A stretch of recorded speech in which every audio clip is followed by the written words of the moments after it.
A day in my life, nagising ang anak ko ng maaga around 4 o'clock in the morning. Nag-ask ng milk. Tingnan nyo yan. Very katulgon pa yan siya. Very sleepy. At saka andito na din. Nangayo na siya ng juice.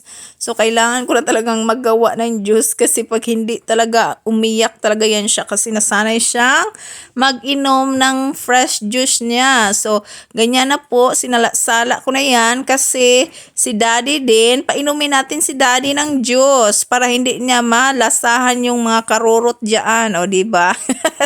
O sinala-sala ko diyan kasi I'm very happy na nag-inom-inom na talaga yung asawa ko mga my guys.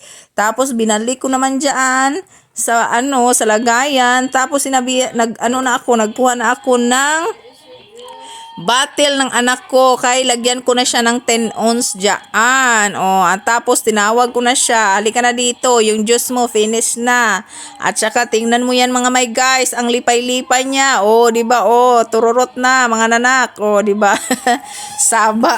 Kapuyan yung mag voice over. But anyway, yan na po yan. Ginagawa ko talaga. Tapos yan na po yung sa asawa ko mga my guys.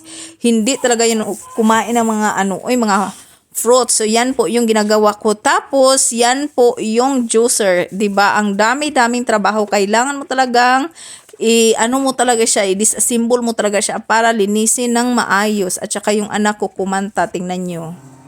What a Ryan war. This is why you done.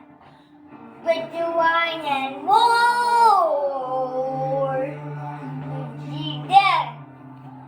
What a Ryan war. This is why you done.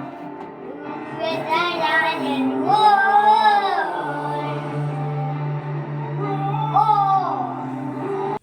Diba? Tapos nagkumanta si Naknak. Andiyan na naman ako. Magluto naman ako ng lunch namin kasi gusto lagyan niyang sabaw. She likes to. So, yung tuna na yan mga my guys, 250 pesos yan. Ganyan, kalaki isa lang. But very healthy. Healthy yung tuna. Gusto ko talaga yung tuna. Lami kay siya sa ngatanan og lasa. Grabe talaga. Tapos, may ako mga ricados ako na vegetables. So, yan po yung lunch namin. Grabe talaga. Ang sarap-sarap talaga ng sabaw. Guys, thank you so much for